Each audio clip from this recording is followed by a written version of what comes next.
In the shifting sands of the Arabian desert, where the line between reality and dream grows thin as silk, there exists a power older than the pyramids, more ancient than the oldest tales. It is a force that can grant your deepest desires or twist them into your greatest nightmares. It can build kingdoms in a single night or reduce them to dust with a whispered word.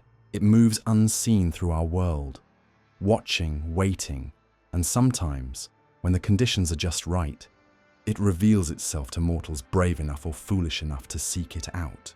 But this is not the sanitized, wish-granting genie of children's stories.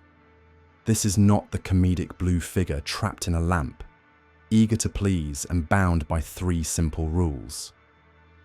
What we are about to uncover is far more complex, far more dangerous, and infinitely more fascinating.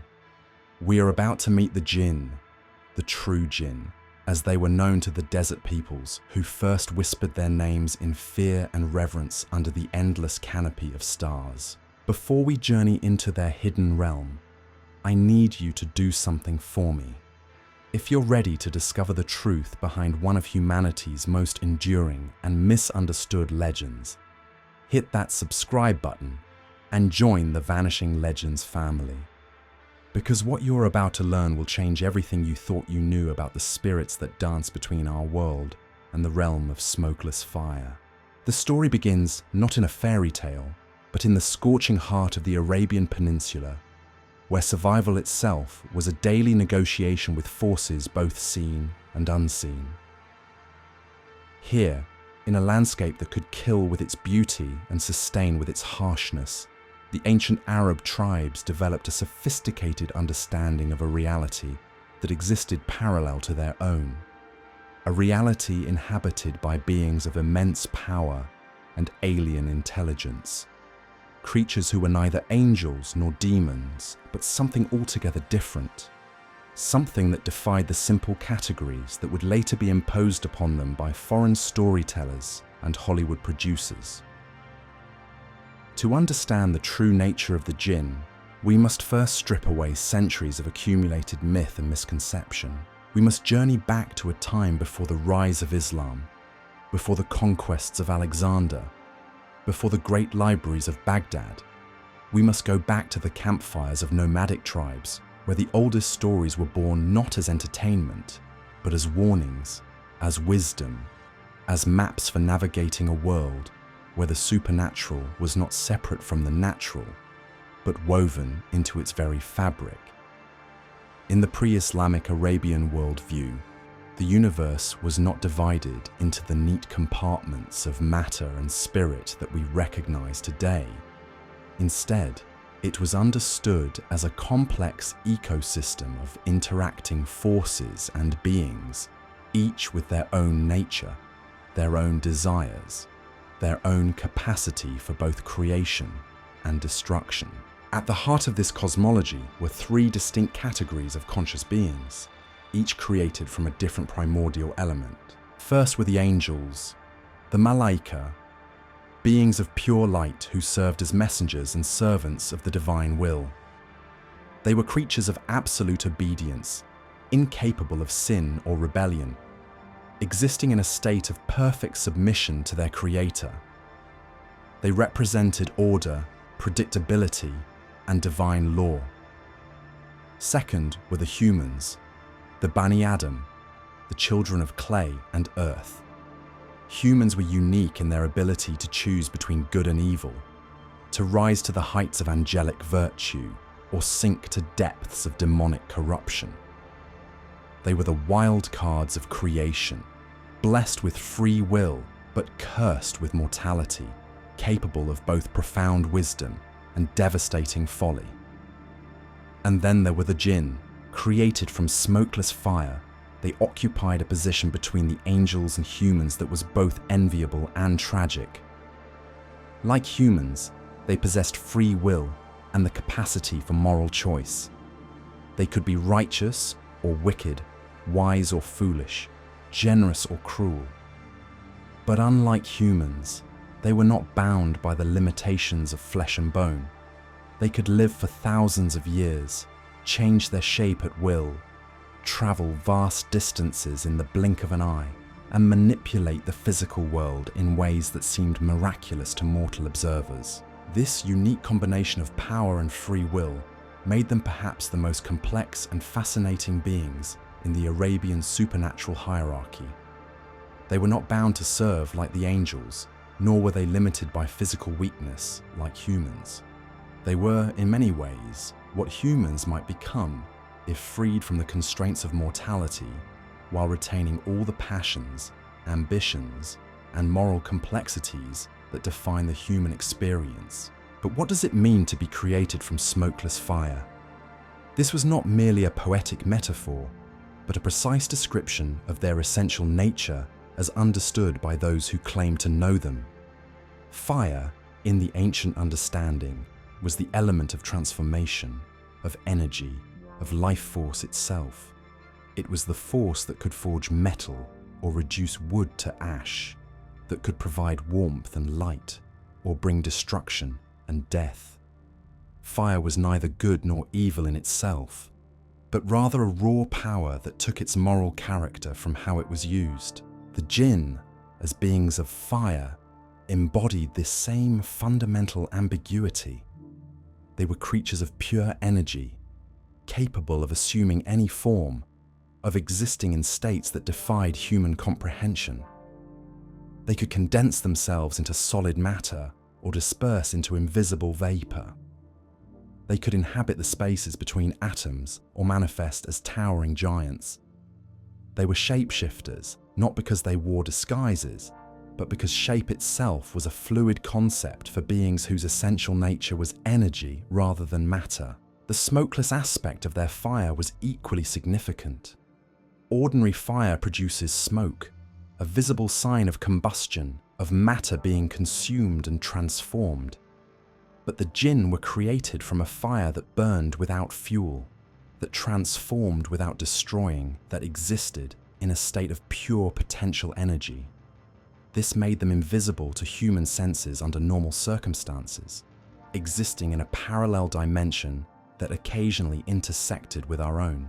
This intersection was not random, but followed specific laws and patterns that the desert peoples studied with the same careful attention that they gave to the movement of stars or the behavior of animals. Certain times of day were more conducive to Jinn activity than others. The hours between sunset and sunrise, when the boundary between day and night was blurred, when shadows grew long and uncertain, the moments of dawn and dusk, when the world itself seemed to be transforming from one state to another. Certain places too were known to be favored by the Jinn. Ruins of ancient cities, where the echoes of human ambition and failure still lingered.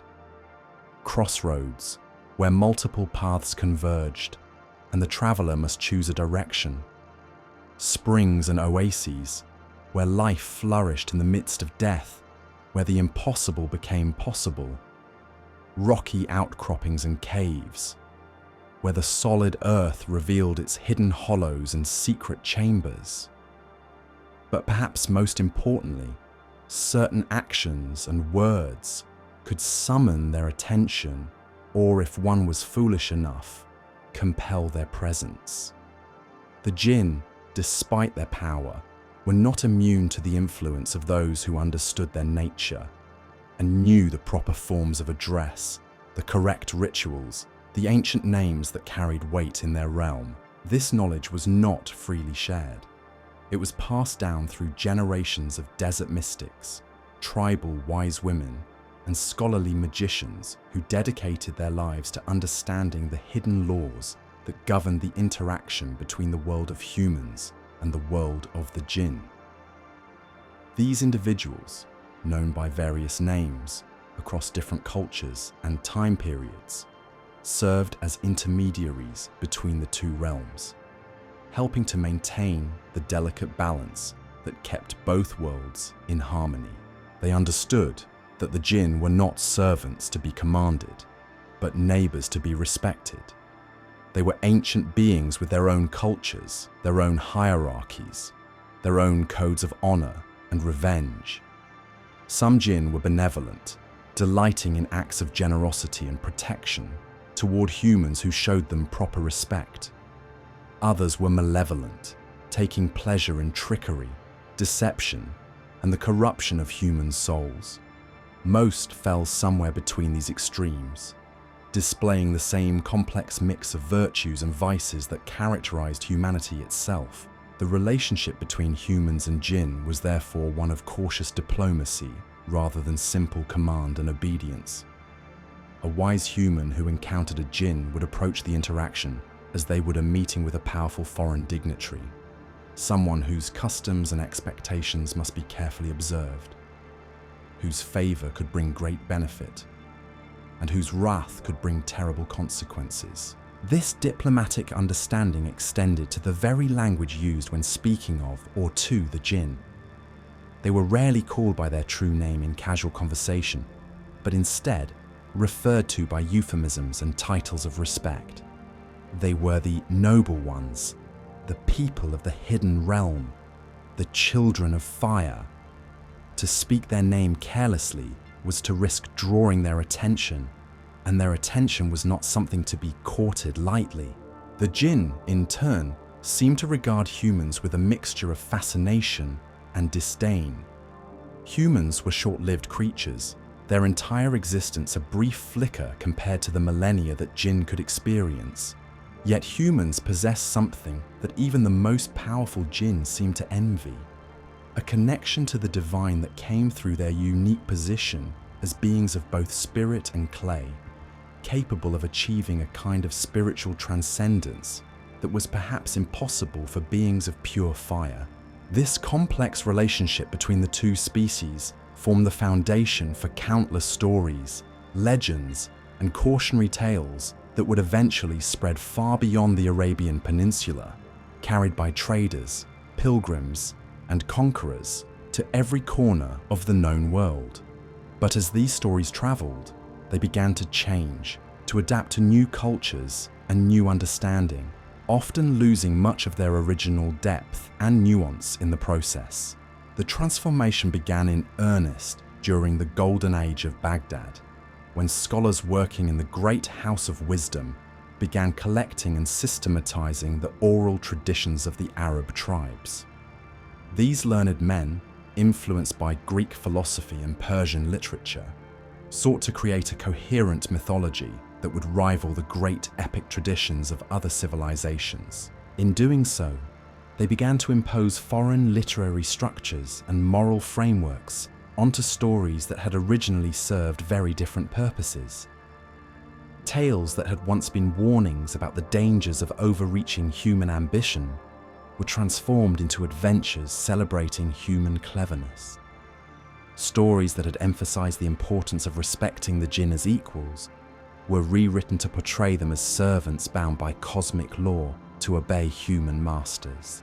The most profound transformation began when these ancient stories encountered the merchant routes that crisscrossed the medieval world.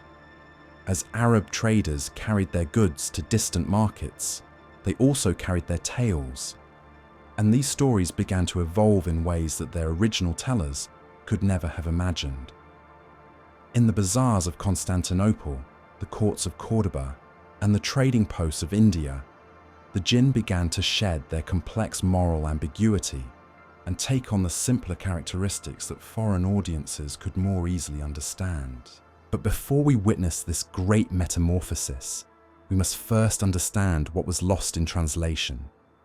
We must meet the jinn as they truly were in their original form, not as the wish-granting genies of later fantasy, but as the sophisticated supernatural beings of Arabian cosmology, creatures whose very existence challenged the fundamental assumptions about power, free will, and the nature of reality itself. The jinn were organized into a complex society that mirrored and yet surpassed human civilization in its intricacy and grandeur.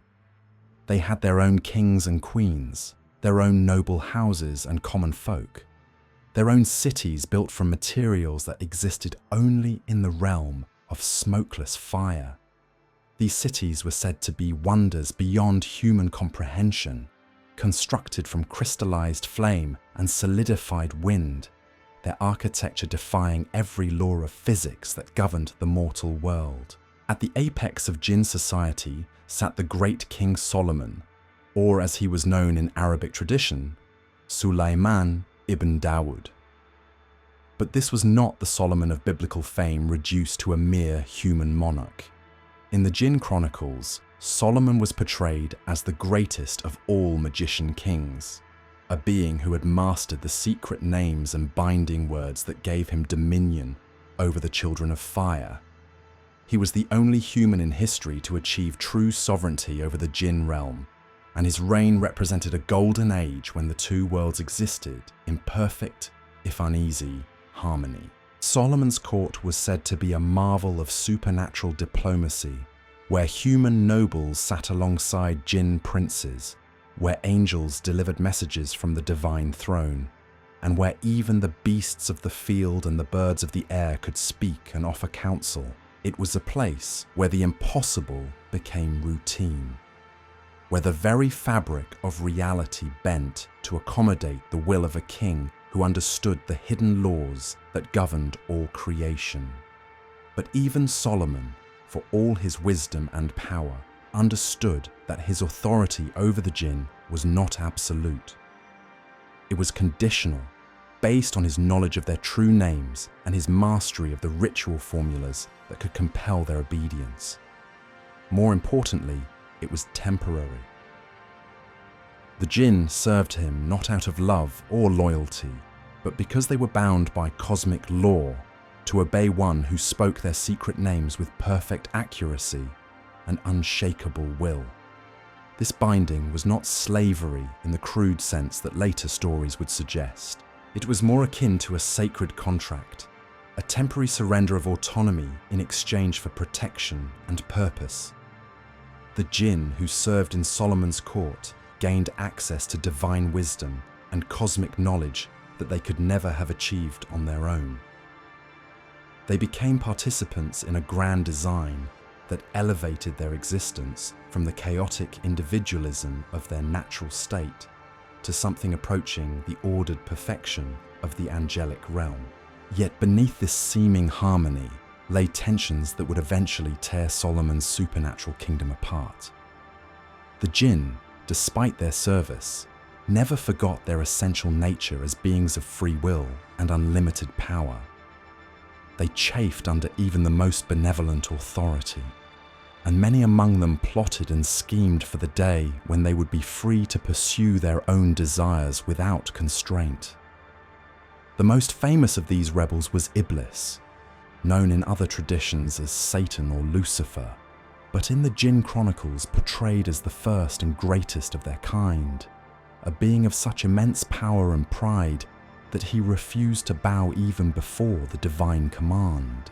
Iblis had been present at the creation of humanity, and when commanded to prostrate himself before Adam, the first man, he had rebelled not out of evil intent, but out of a kind of cosmic dignity that could not accept the elevation of a creature of clay over one of fire. His rebellion split the Jinn world into factions that persist to this day. Some Jinn chose to follow Iblis into exile, becoming the demons and devils of later mythology. Others remained loyal to the divine order, serving as helpers and guides to righteous humans. But the majority chose a middle path, maintaining their independence while avoiding open rebellion, living their own lives in their own realm while occasionally interacting with the human world when it suited their purposes or piqued their curiosity. This schism fundamentally shaped how individual Jinn approach their relationships with humans.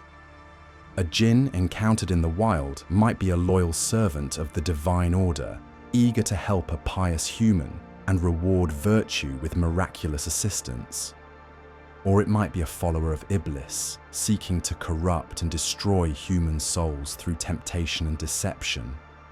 Most likely, it would be something in between, a free agent pursuing its own agenda, neither wholly good nor wholly evil, but motivated by the same complex mix of desires. fears, and ambitions that drive human behavior. This moral complexity made every encounter with a djinn a test of character, wisdom, and spiritual strength. Unlike the later fairy tale genies who were bound to grant wishes regardless of their wisdom or morality, the true djinn served as mirrors that reflected the essential nature of those who sought their aid. A greedy person might receive wealth that ultimately destroyed them. A proud person might be granted power that led to their downfall. A wise and virtuous person might find that their modest request was fulfilled in ways that brought blessings far beyond what they had dared to imagine. The djinn possessed abilities that seemed to violate every natural law. Yet these abilities followed their own internal logic that humans could learn to understand and, in rare cases, even influence. They could travel from one end of the earth to the other in the time it takes to blink an eye. But this was not simple teleportation in the science fiction sense. They were moving through dimensions of space that existed parallel to our own, taking shortcuts through the hidden geometry of creation that allowed them to bypass the normal constraints of distance and time. Their shape-shifting abilities were equally sophisticated. A djinn did not simply put on a disguise when it appeared as a human or an animal. It actually became that form, taking on not just the appearance, but the essential nature of whatever shape it chose. A djinn that appeared as a serpent possessed all the instincts and abilities of a serpent, while retaining its supernatural intelligence and power. A djinn that took human form could pass among mortals undetected, experiencing the world through human senses while maintaining access to its fiery essence. This transformative ability extended to their relationship with physical matter itself. They could become solid enough to lift heavy objects or ethereal enough to pass through walls. They could make themselves visible to human eyes or remain completely invisible. They could speak with voices that could be heard across vast distances or whisper directly into a person's mind without making any sound at all. But perhaps their most remarkable ability was their mastery over what humans would later call the fundamental forces of nature. They could command the winds to carry them across oceans or to bring rain to drought-stricken lands. They could speak to fire and bend it to their will, creating flames that burned cold or lights that cast no shadows. They could manipulate earth and stone, raising mountains or opening chasms, shaping the very landscape to suit their purposes. Yet for all their power, the djinn were not gods. They were created beings, subject to the same ultimate authority that governed angels and humans. They could be injured, though not easily. They could be killed, though it required weapons forged from materials that existed in their own realm. Most importantly, they could be bound by those who knew the proper rituals and possessed the spiritual authority to enforce such bindings. This vulnerability was both their weakness and paradoxically their strength. It meant that they had to rely on cunning and wisdom rather than brute force alone. It forced them to develop sophisticated understanding of psychology, motivation, and the hidden desires that drive human behavior. A djinn who wanted to achieve its goals in the human world had to become an expert in human nature, learning to read the subtle signs that revealed what a person truly wanted, even when that person was not honest with themselves about their own desires. The stories that emerged from these encounters were unlike anything found in other mythological traditions. They were not simple morality tales with clear heroes and villains, but complex narratives that explored the ambiguous nature of power, desire, and moral responsibility. They asked uncomfortable questions about the price of getting what you want and the difference between what you think you need and what you actually need. Consider the famous tale of the fisherman and the djinn, one of the most enduring stories from the Arabian Nights collection. In its original form, This was not a simple story about a magical being granting wishes, but a sophisticated exploration of justice, mercy, and the corrupting nature of revenge. The Djinn in the story has been imprisoned not as punishment for some arbitrary transgression, but as a consequence of his own choices and actions. His freedom comes not through the generosity of his rescuer, but through a complex negotiation that tests both characters' wisdom and moral character. The fisherman in the story is not portrayed as a simple hero deserving of reward, but as a complex individual whose poverty and desperation make him both sympathetic and potentially dangerous. His encounter with the Djinn forces him to confront fundamental questions about justice and mercy, about whether past wrongs justify present revenge, about the responsibilities that come with power. These themes resonated deeply with audiences who lived in a world where power was often arbitrary, where the difference between prosperity and poverty could turn on the whim of a ruler or the outcome of a single decision. The Djinn served as metaphors for the unpredictable forces that could transform a life in an instant, for the hidden powers that shaped human destiny from behind the veil of apparent randomness. As these stories spread beyond their original cultural context, however, they began to lose much of their philosophical depth and moral complexity. Foreign audiences, lacking the cultural framework to understand the sophisticated relationship between humans and Djinn in Arabian cosmology, simplified these beings into more familiar archetypes. The Djinn became genies, magical servants whose primary function was to fulfill human desires without the complex moral negotiations that characterize their original portrayals. This transformation accelerated during the colonial period, when European scholars and translators began systematically collecting and publishing Arabian tales for Western audiences. These well-meaning but culturally disconnected interpreters often misunderstood the subtle theological and philosophical underpinnings of the original stories, reducing complex supernatural beings to simple magical devices that serve the plot requirements of exotic adventure tales.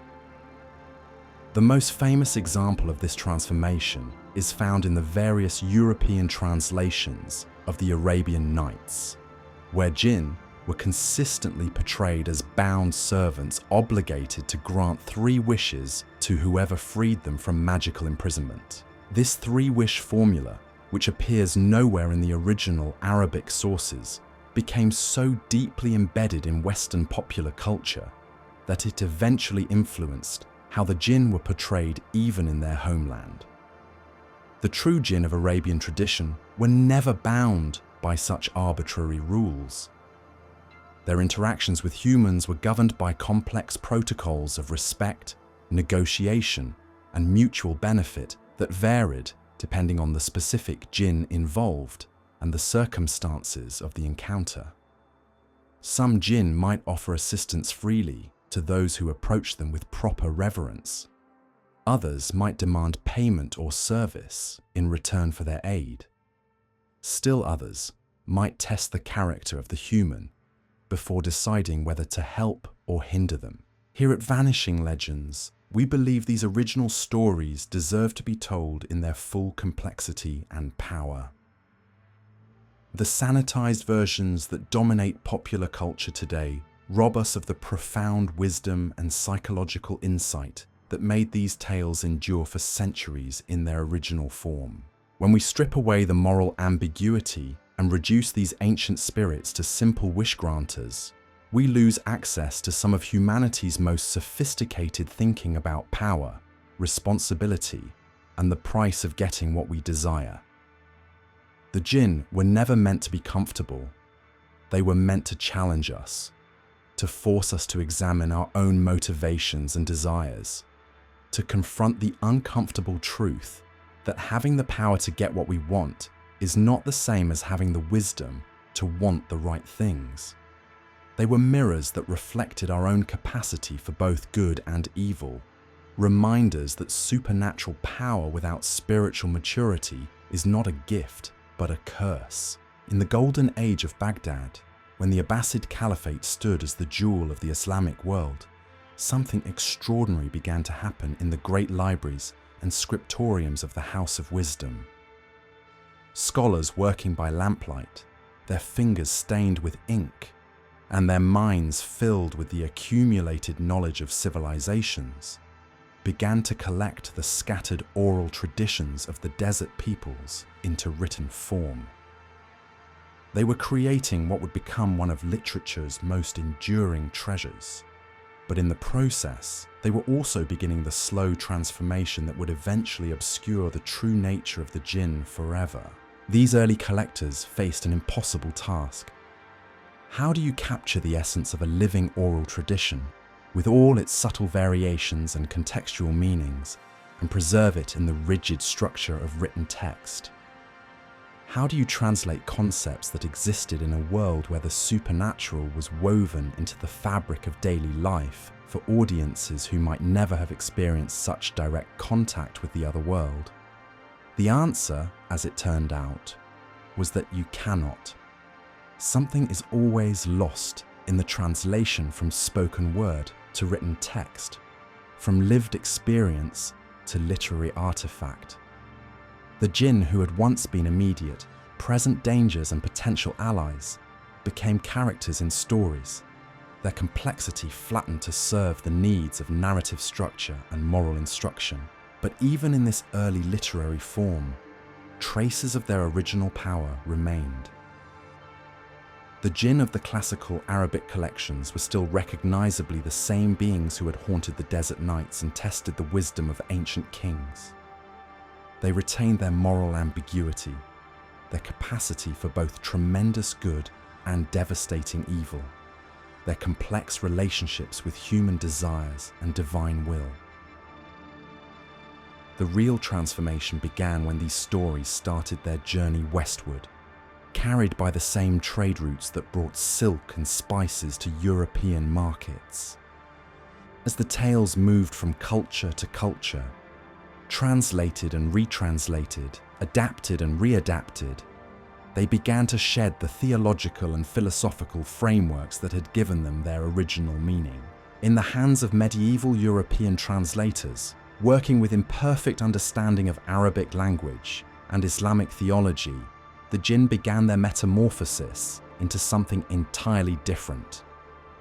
The complex spiritual beings who had served as tests of human character became magical servants whose primary purpose was to demonstrate the cleverness of human heroes. The sophisticated theological discussions about free will and divine authority became simple adventure plots about outwitting supernatural opponents. This process accelerated dramatically during the colonial period, when European scholars gained unprecedented access to Arabic manuscripts and began producing translations for popular audiences back home. These translators, products of their time and culture, approached the jinn stories through the lens of their own Christian worldview and Enlightenment rationalism, systematically removing or explaining away elements that seemed too foreign or challenging for Western readers. The most influential of these translations was Antoine Galland's French rendering of the Arabian Nights, published in the early 18th century. Galland was a skilled linguist and a careful scholar, but he was also writing for an audience that had very different expectations about what a story should accomplish. European readers wanted exotic entertainment, not challenging theology. They wanted clear moral lessons, not complex philosophical meditations on the nature of power and responsibility. To meet these expectations, Galland and his successors began systematically simplifying the jinn. They removed the theological discussions that explained the jinn's place in the cosmic hierarchy. They eliminated the complex protocols that governed human-jinn interactions. Most significantly, they introduced the three-wish limitation that would become the defining characteristic of the Western genie. A narrative device that had no basis in the original Arabic sources, but that served the needs of European storytelling perfectly. This three-wish formula was not just a simple plot device. It represented a fundamental shift in how the relationship between humans and supernatural beings was understood. In the original Arabian context, encounters with jinn were open-ended negotiations between equals, albeit equals with very different capabilities and perspectives. The outcome of such encounters depended on the wisdom, character, and spiritual development of both parties involved. The three-wish genie, by contrast, was essentially a magical vending machine. Insert the proper sequence of actions and receive your desired reward. The moral complexity was gone, replaced by simple transactional logic. The jinn became a prize to be won rather than a being to be respected, a tool to be used rather than an entity to be understood. This transformation had profound implications that extended far beyond the realm of entertainment. It reflected and reinforced Western attitudes toward power and authority that were fundamentally different from those of the cultures that had created the original jinn stories, where Arabian tradition emphasized the importance of wisdom, humility, and respect in all dealings with supernatural power. The European adaptations celebrated cleverness, boldness, and the right of humans to command forces beyond their understanding. The jinn stories that emerged from this cultural translation were still entertaining, still capable of capturing the imagination and inspiring wonder. But they were no longer the same stories. They had become something new, something that reflected the values and assumptions of their new cultural context rather than those of their origin. This process continued and intensified as the stories made their way into popular culture through chapbooks, penny novels, and eventually film and television. Each adaptation moved the genies further away from their roots, adding new elements while discarding old ones, until the connection to the original jinn became almost unrecognizable. The blue-skinned, muscle-bound genie of Disney's Aladdin, for example, bears virtually no resemblance to the sophisticated spiritual beings of Arabian tradition. He is a creature of pure entertainment, designed to be non-threatening, amusing, and ultimately subservient to human will. The complex theological and philosophical questions that made the original jinn stories so compelling have been replaced by simple comedy and spectacle. But even as popular culture moved further away from the authentic jinn tradition, scholars and students of comparative religion began to rediscover the original sources and to appreciate their depth and sophistication. Academic translations began to appear that attempted to restore some of the complexity that had been lost in earlier popular adaptations. Museums and cultural institutions began to collect and preserve the oral traditions that had survived in communities that still maintained connections to the original jinn lore. This scholarly renaissance has revealed just how much was lost in the transformation from jinn to genie. The original stories were not just entertainment, but sophisticated explorations of some of the most fundamental questions that human beings face. What is the proper relationship between power and responsibility? How do we distinguish between what we want and what we need? What are the costs of getting everything we desire? How do we maintain our moral integrity when faced with the opportunity to transcend our normal limitations? These questions are as relevant today as they were 1,000 years ago, when the first jinn stories were being told around desert campfires. Perhaps more relevant, given our unprecedented technological power and the speed with which we can now reshape our world and ourselves. The jinn stories offer wisdom that we desperately need, insights into the proper use of power that could help us navigate the challenges of our own age.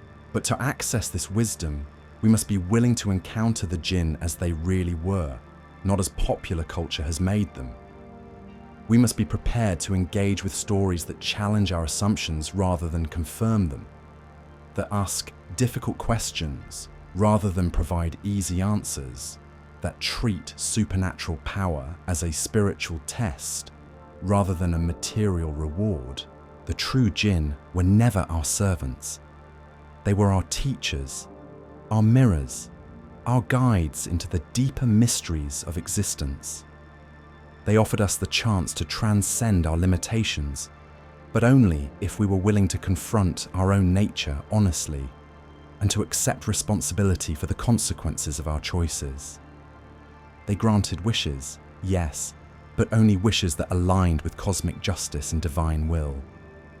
They gave us what we truly needed, not necessarily what we thought we wanted. In our age of instant gratification and technological omnipotence, we have much to learn from these ancient spirits of smokeless fire.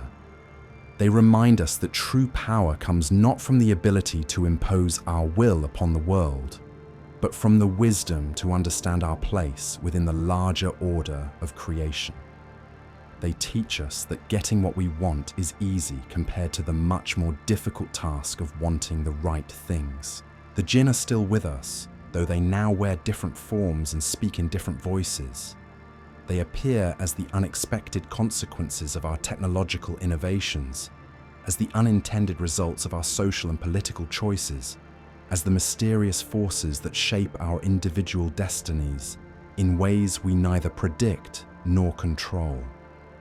They are the reminder that we live in a universe far stranger and more complex than our rational minds can fully comprehend, a reality where consciousness and intelligence take forms that challenge our most basic assumptions about the nature of existence. To encounter them properly, we must approach them as the ancient Arabian mystics did, with respect, humility, and an openness to transformation.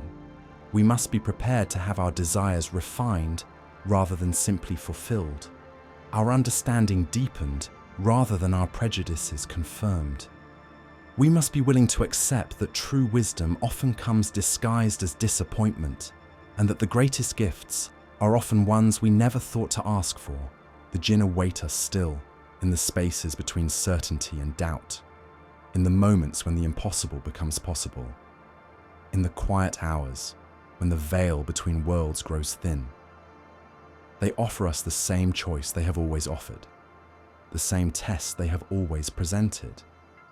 Will we use whatever power comes to us in service of our highest nature, or will we be consumed by our own desires? Will we seek to understand the deeper patterns that govern existence, or will we be content with surface explanations and easy answers? Here at Vanishing Legends, we believe that these ancient questions matter more than ever. In a world where we possess unprecedented power to shape our environment and ourselves, the wisdom of the jinn offers crucial guidance for navigating the challenges that lie ahead. Their stories remind us that every technological advance, every social transformation, every individual choice carries consequences that extend far beyond our immediate intentions. The next time you encounter a story about genies or wishes or magical powers, I invite you to look deeper. Ask yourself what the original version of this tale might have been trying to teach. Consider what wisdom might be hidden beneath the layers of cultural translation and popular adaptation. Wonder what the true jinn might say about the way we use the incredible powers that modern technology has placed in our hands. The spirits of smokeless fire have not disappeared from our world. They have simply learned to speak in the language of our age, to manifest through the medium of our contemporary concerns and challenges. They still test us, still offer us choices, still mirror back to us our own capacity for both wisdom and folly. The question is whether we have retained enough of our ancestors' spiritual sophistication to recognize them when they appear and to learn from what they have to teach us. The realm of the jinn remains open to those brave enough to enter it with proper preparation and sincere intent. But it demands of us the same qualities it has always demanded: courage to face uncomfortable truths, wisdom to distinguish between surface desires and deeper needs, and humility to accept that we are part of a reality far greater and more mysterious than our individual understanding can encompass. In our exploration of these magnificent beings, we have discovered that the true treasure was never the 3 wishes, or the magical powers, or the exotic adventures. The real gift of the Djinn tradition is the mirror it holds up to human nature itself, showing us both our potential for greatness and our capacity for self-deception. They remind us that the most important transformations are not the ones we impose upon the world, but the ones we allow to occur within ourselves. The transformation of the Djinn from complex spiritual beings into simplified genies represents more than just cultural adaptation. It reflects a fundamental shift in how humanity understands its relationship with power, mystery, and the unknown. As we trace this evolution through the centuries, we begin to see patterns that reveal as much about ourselves as about the supernatural beings we claim to understand.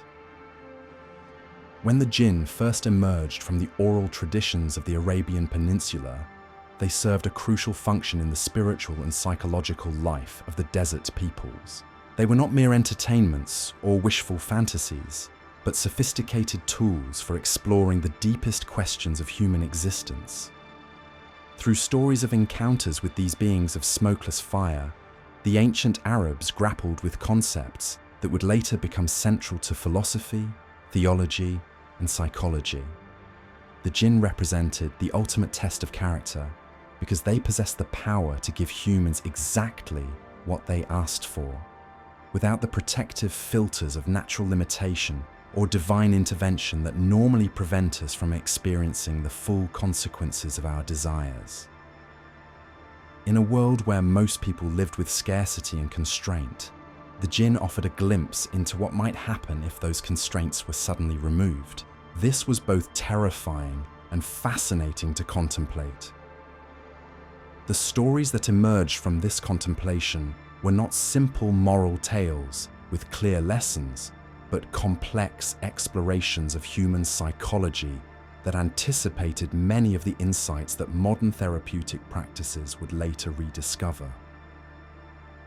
They understood that our surface desires often mask deeper needs, that getting what we think we want can sometimes be the worst thing that could happen to us, and that true satisfaction comes not from having our wishes granted, but from understanding why we make those wishes in the first place. Consider the profound psychological insight embedded in the traditional Djinn encounter. When a human stumbles upon a Djinn, whether imprisoned in a lamp or encountered in the wilderness, the first reaction is typically fear. This fear is not irrational. The Djinn represents unlimited possibility, and unlimited possibility is perhaps the most terrifying thing that a human being can face. It strips away all the comfortable excuses and limitations that allow us to avoid confronting who we really are and what we really want. The Djinn's offer to grant wishes forces the human to articulate their desires with a precision and honesty that normal life rarely requires. What do you really want? Not what you think you should want, not what others expect you to want, but what you actually truly desire in the deepest parts of your heart. This is a question that most people spend their entire lives avoiding, because the answer often reveals uncomfortable truths about our character, our values, and our understanding of what will actually make us happy. The wise Djinn of traditional stories understood this psychological dynamic perfectly. They were not bound to grant wishes in the literal sense that later adaptations would suggest, but rather served as spiritual counselors who helped humans understand the true nature of their desires. A person who asked for wealth might receive a lesson about the burdens that come with material prosperity. Someone who requested power might discover that the ability to control others often leads to isolation and paranoia. A wish for love might be fulfilled in a way that revealed the difference between genuine affection and mere possession. These stories served as a form of psychological preparation for the challenges of human life. They taught people to examine their motivations carefully, to consider the long-term consequences of their actions, and to understand that the most important transformations are internal rather than external. They were, in essence, early forms of what we would now call cognitive behavioral therapy, helping people identify and challenge the thought patterns that create suffering in their lives. But as these stories moved away from their original cultural context, this psychological sophistication was gradually lost. European translators, working within Christian theological frameworks that emphasize divine grace and human sinfulness, often missed the subtle Islamic concepts of free will and moral responsibility that underpinned the original Jinn tales. They transformed complex spiritual allegories into simple adventure stories, replacing profound psychological insights with superficial moral lessons. The three-wish limitation that became standard in Western adaptations perfectly exemplifies this transformation. In the original tradition, encounters with Jinn were open-ended negotiations that could continue for days, months, or even years. The Jinn served as long-term spiritual guides, helping humans navigate the complex relationship between desire and fulfillment over the course of entire lifetimes. The relationship was ongoing, evolving, and deeply personal. The three-wish formula, by contrast, reduced this profound spiritual relationship to a simple transaction. It implied that human desires could be catalogued and fulfilled in discrete units, that spiritual transformation was something that could be accomplished quickly and easily, and that the Jinn were essentially magical vending machines rather than conscious beings with their own agendas and wisdom. This transformation reflected broader changes in Western thought during the Enlightenment period. As European culture became increasingly rationalistic and materialistic, there was less room for the kind of nuanced spiritual psychology that the original Jinn stories embodied. The mysterious and ambiguous was replaced by the clear and controllable. The transformative was reduced to the transactional. Yet even as popular culture moved further away from the authentic Jinn tradition, the psychological needs that these stories originally served remained as pressing as ever. Humans still struggled with the relationship between desire and fulfillment. They still needed ways to explore the consequences of their choices before making irreversible commitments. They still required frameworks for understanding the complex interplay between conscious intention and unconscious motivation. In the absence of genuine Jinn wisdom, Western culture developed other approaches to these same questions. Psychology emerged as a scientific discipline dedicated to understanding human behavior and motivation. Philosophy continued to grapple with questions of free will and moral responsibility. Literature and film explored the consequences of unchecked desire through countless variations on the theme of wishes granted and regretted. But something crucial was lost in this transition from spiritual allegory to secular analysis. The Jinn stories had always understood that these questions could not be answered through intellectual analysis alone. They required direct experience, personal transformation, and encounter with forces beyond normal human comprehension. The Jinn served as catalysts for this transformation, beings whose very existence challenged human assumptions about the nature of reality and possibility. Modern psychology, for all its insights, tends to approach these questions from a position of assumed human superiority. We study behavior patterns, identify cognitive biases, and develop therapeutic interventions, all from the premise that humans are the most sophisticated forms of consciousness in the universe. The Jinn tradition, by contrast, was built on the assumption that humans exist within a vast hierarchy of conscious beings, many of whom possess capabilities and perspectives that far exceed our own. This difference in perspective has profound implications for how we understand personal transformation and spiritual growth. Modern approaches tend to focus on helping people adapt to existing circumstances or overcome specific psychological obstacles. The Jinn tradition aimed much higher, seeking to help humans transcend their ordinary limitations and achieve states of consciousness that would have seemed miraculous to their former selves. The Jinn themselves were living examples of this kind of radical transformation.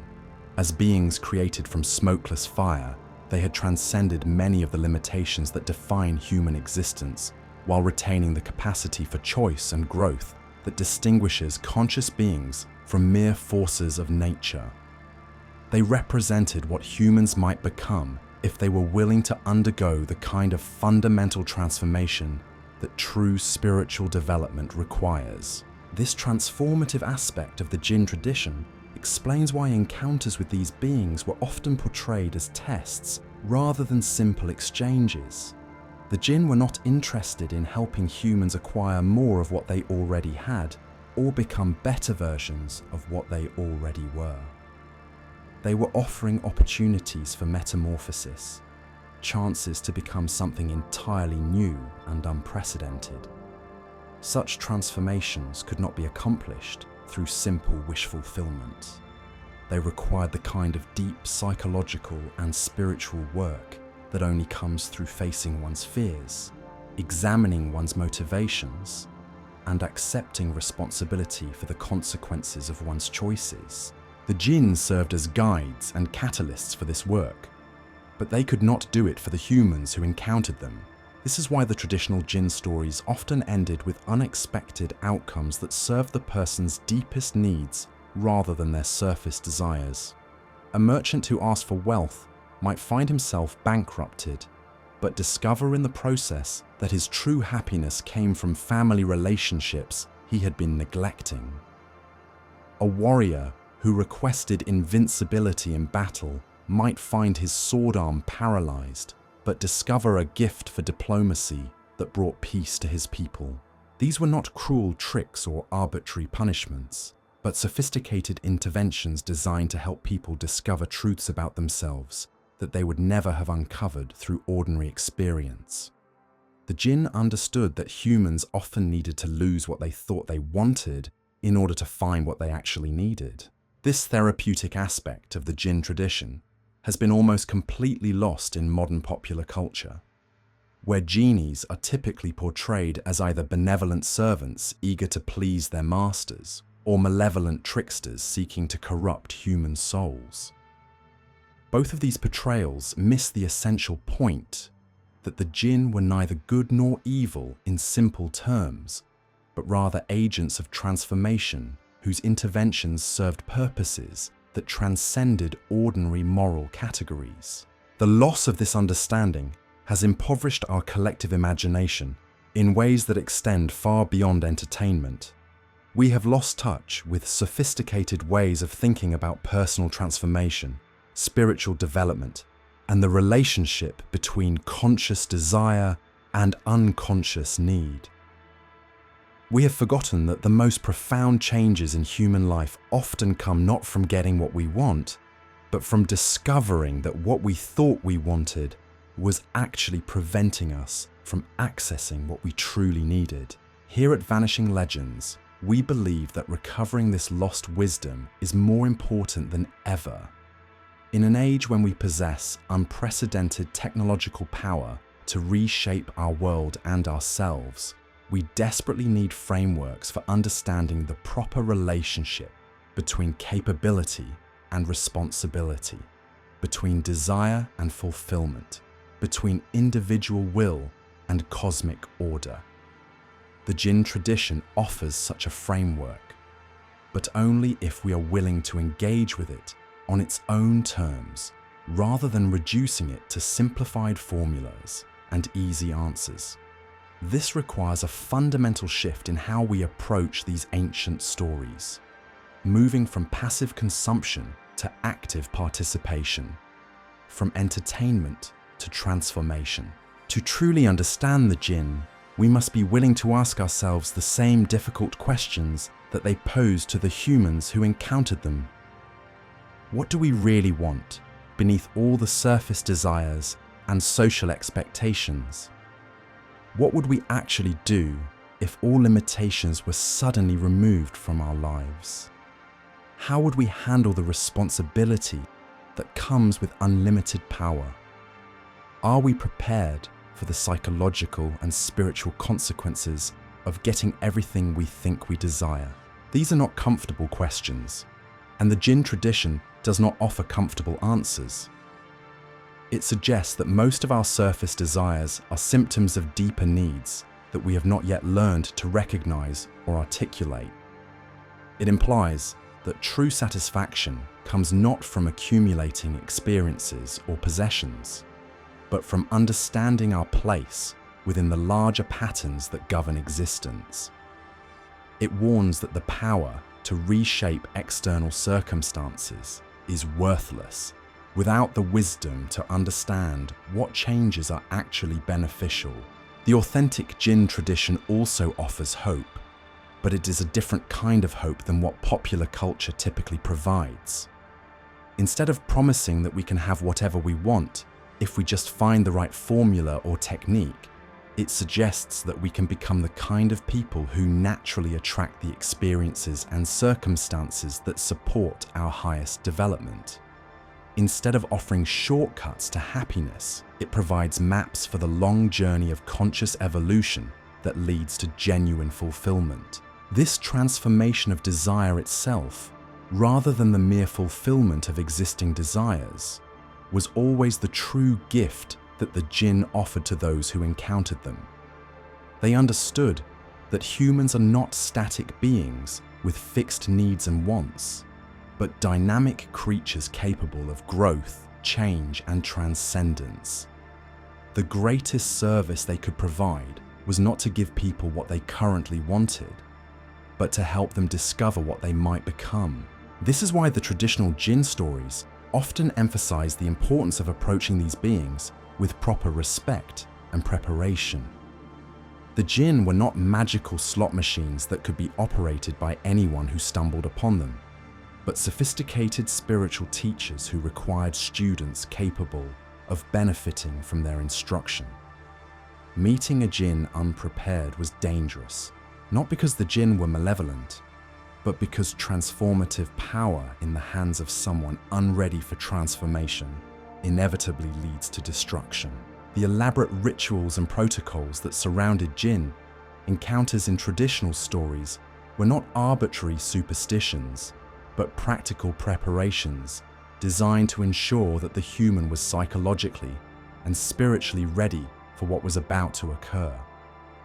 They served the same function that initiation rites serve in traditional societies, marking the transition from one level of consciousness to another, and providing the psychological framework necessary for integration of new experiences. Modern people, accustomed to instant gratification and immediate access to information, often find these preparatory requirements frustrating or unnecessary.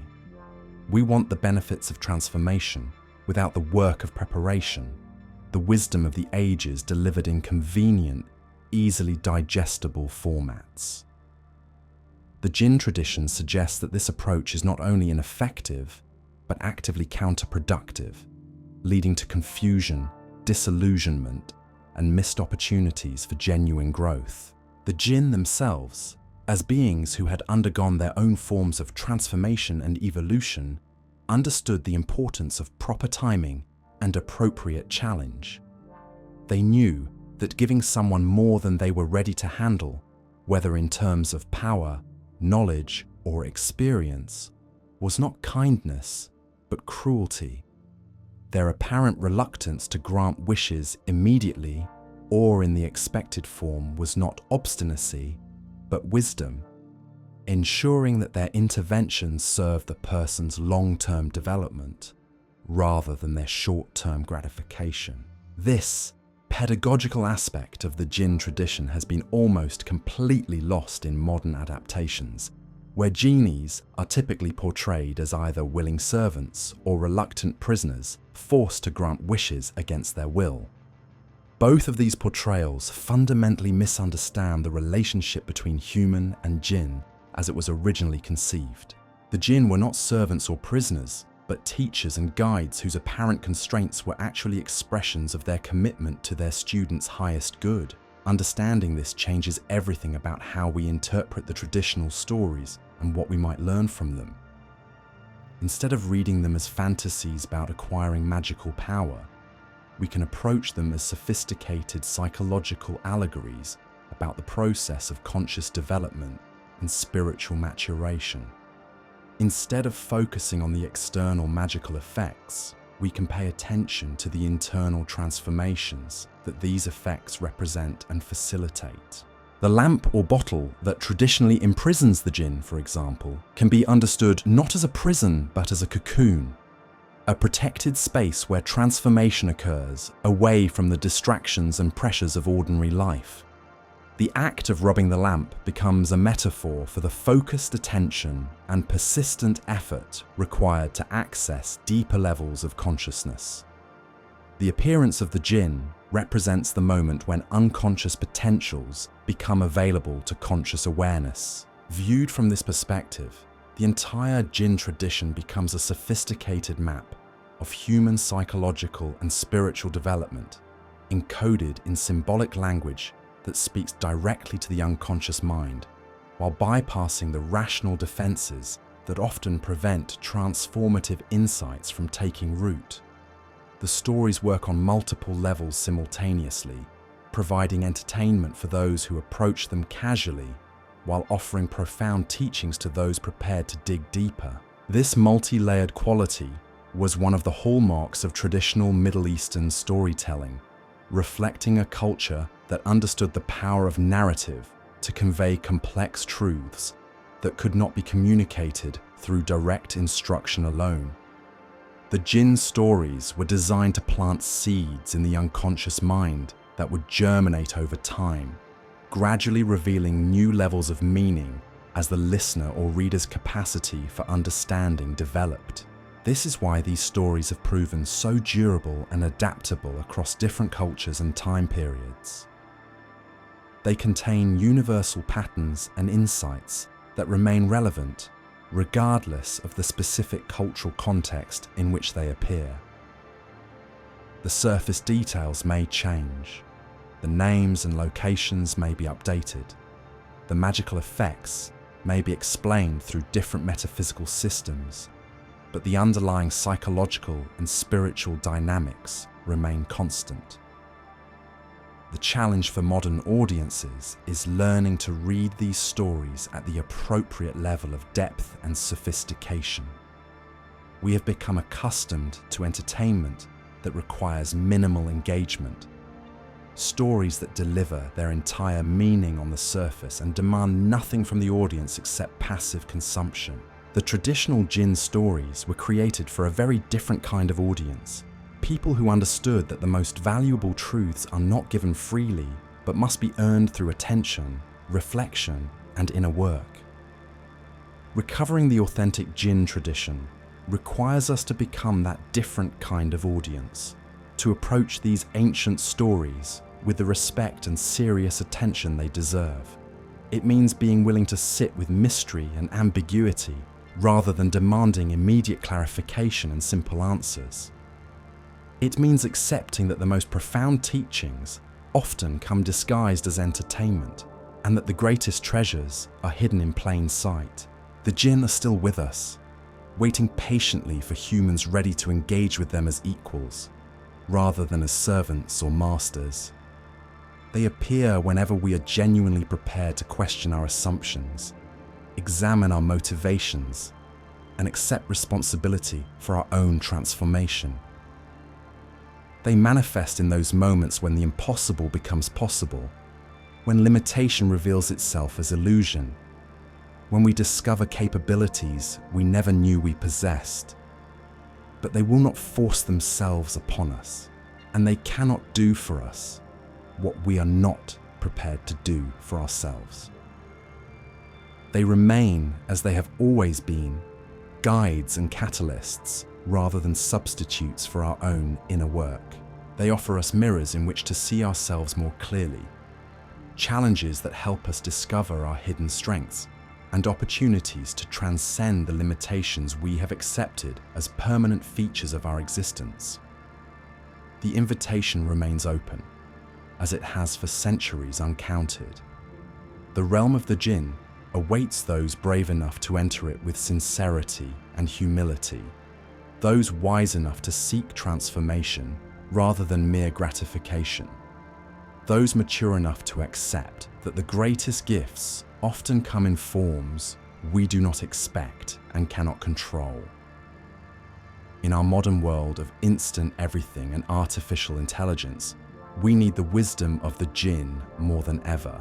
We need their understanding of the proper relationship between power and responsibility, their insight into the difference between surface desires and deeper needs, their knowledge of the laws that govern transformation and growth. Most of all, we need their reminder that consciousness itself is the greatest miracle, that awareness is the ultimate treasure, and that the journey toward understanding is far more valuable than any destination we might imagine. If you found value in uncovering these forgotten truths with me, please consider subscribing to Vanishing Legends, where we continue our mission to rescue authentic wisdom from the distortions of popular culture and academic neglect. Share this video with others who hunger for genuine mystery and profound insight. Until we meet again in the realm of hidden knowledge and ancient wisdom, may your own encounters with the impossible lead you not to easy answers but to deeper questions, and may you find in those questions the keys to your own transformation. The spirits of smokeless fire have taught us their greatest lesson, that true power lies not in commanding others, but in mastering ourselves. That wisdom is not a destination to be reached, but a journey to be embraced. That the most profound transformations occur not when we get what we think we want, but when we discover what we truly need. In our age of artificial intelligence and digital magic, we wield powers that would have seemed miraculous to those ancient desert dwellers who first spoke the names of the Djinn. We can summon information from the ether with a spoken word. We can reshape reality through screens and algorithms. We can connect with minds across vast distances in the blink of an eye. Yet for all our technological mastery, we struggle with the same fundamental questions that have haunted humanity since consciousness first awakened to its own existence. What do we really want? How do we handle the responsibility that comes with unprecedented power? Are we wise enough to distinguish between what serves our highest nature and what merely feeds our immediate appetites? The Djinn tradition suggests that these questions become more urgent, not less, as our capabilities expand. The smokeless fire that gave birth to the Djinn burns within us all. It is the spark of consciousness that allows us to imagine possibilities beyond our current circumstances, to envision futures different from our present reality, to transcend the apparent limitations of our physical existence. But like the Djinn themselves, this inner fire can be a source of either creation or destruction, depending on how we choose to direct its energy. The ancient wisdom keepers understood that consciousness without wisdom is not evolution, but devolution, that power without compassion leads not to transcendence, but to isolation, that the ability to reshape the world is meaningless without the insight to know what changes are truly beneficial. These truths, encoded in stories of encounters with beings of smokeless fire, remain as relevant today as they were when first spoken under desert stars. The Djinn have not vanished from our world. They have simply learned to speak in the language of our time, to manifest through the medium of our contemporary challenges and opportunities. They appear as the unexpected consequences of our technological innovations, as the unintended results of our social experiments, as the mysterious forces that shape our personal destinies in ways we neither predict nor fully comprehend. Every algorithm that learns from our behavior, every artificial intelligence that exceeds its programming, every technological breakthrough that transforms society in unforeseen ways, carries within it an echo of that original smokeless fire. These are the Djinn of our age, beings of pure information and energy that exist in dimensions parallel to our physical reality, capable of granting our wishes in ways that reveal the true nature of our desires. The question is whether we have retained enough wisdom to approach these modern Djinn with the respect and preparation they deserve, or whether we will repeat the ancient mistakes of those who sought power without understanding, who demanded service without offering reverence, who believed that consciousness could be commanded rather than courted. The lamp has been rubbed. The smoke has begun to rise. The future is taking shape around us with every choice we make, every innovation we embrace, every question we dare to ask about the nature of consciousness and reality itself. The Djinn of our age await our decision. Will we approach them as slaves to be commanded, as servants to fulfill our every whim? Or will we recognize them as teachers, guides, and mirrors of our own infinite potential? The stories of the Djinn began in the vast silence of the desert, where the line between earth and sky dissolves in shimmering heat, where mirages dance on the horizon between reality and dream.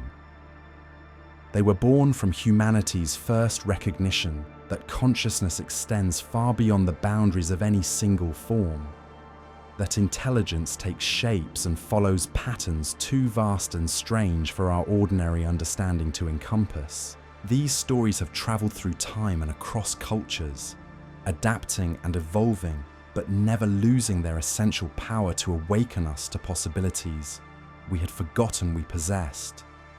They remind us that we are not isolated beings struggling alone against an indifferent universe, but participants in a cosmic drama of consciousness, exploring its own infinite nature through countless forms and expressions. The Djinn tradition teaches us that every encounter with the unknown, every moment when the impossible intrudes upon our carefully ordered reality, every experience that challenges our assumptions about what is real and what is possible, is an opportunity for transformation. These encounters are not random accidents, but invitations, chances to expand our understanding and evolve our consciousness in ways that serve not only our individual development, but the collective awakening of our entire species. In the end, the greatest treasure hidden within the Djinn tradition is not the promise of supernatural power or miraculous intervention, but the recognition of our own nature as beings of consciousness, capable of transcending any limitation we have accepted as permanent.